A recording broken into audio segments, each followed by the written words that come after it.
Title: The Toilet Takeover, a gory creepypasta series. Prologue: The birth of the sewer creatures. In the deep, dark depths of the city's sewers, there was an anomaly, a mutation that could only be described as terrifying. From the filth and waste came creatures unlike any other. They were born from the very feces that flowed through the pipes, their bodies a twisted combination of human and animal features. Their skin was slimy and discolored, their eyes glowing with an unnatural light. These creatures were known as turds. They lurked in the shadows, feeding on the scraps of food that found their way into the sewers, growing stronger with each passing day. As they multiplied, they began to develop intelligence, strategizing how they could escape their underground prison and conquer the world above. Chapter 1. The invasion begins. One fateful day, a group of turds hatched a plan. They would use the very thing that brought food and waste into their realm, the toilets, to invade the human world. They crawled through the pipes, their tiny bodies wriggling and slithering until they reached the first house on their list. The family inside had no idea what was about to happen. As they went about their day, flushing the toilet as usual, a turd clung to the side of the bowl, waiting for the perfect moment to strike. When the water swirled and the trapdoor opened, it pounced, crawling up into the pipes and making its way towards the house above. The family heard strange noises coming from their walls and soon realized that something was wrong. They called a plumber who discovered a horrifying sight. Hundreds of turds were infesting their pipes, multiplying at an alarming rate. He tried to flush them out, but soon found himself overwhelmed by the sheer number of creatures. Chapter 2. The chase begins. Word spread quickly about the turd invasion, and people all over the city began to panic. The government called in a team of specialists to handle the situation, including Henson, an assistant who had written countless gory creepypastas before. As they raced towards the infested house, Henson couldn't help but feel excited at the prospect of writing about such a terrifying event.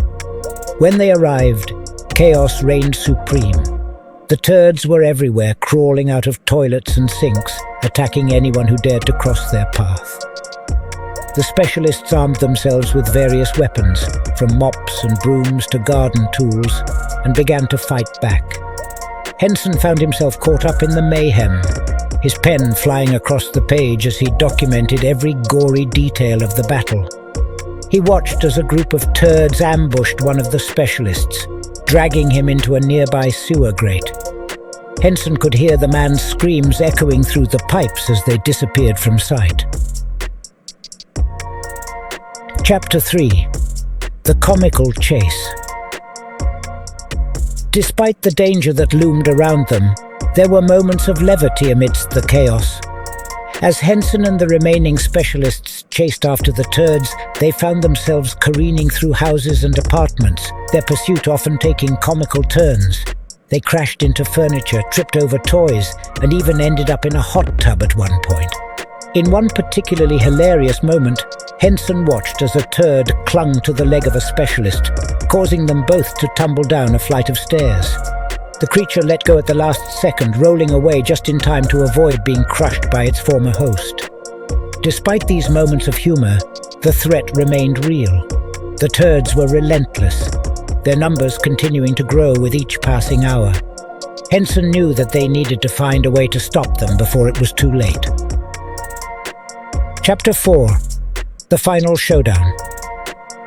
After hours of chasing after the turds through the city's sewers and drains, Henson and the remaining specialists found themselves in the heart of the infestation.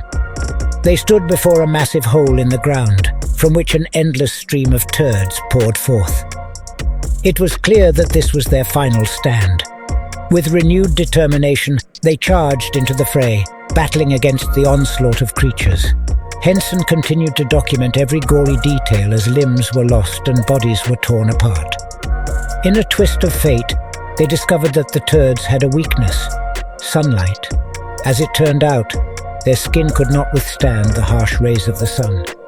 The specialists began to strategize using mirrors and lamps to funnel the light towards the creatures, forcing them back into the depths from whence they came.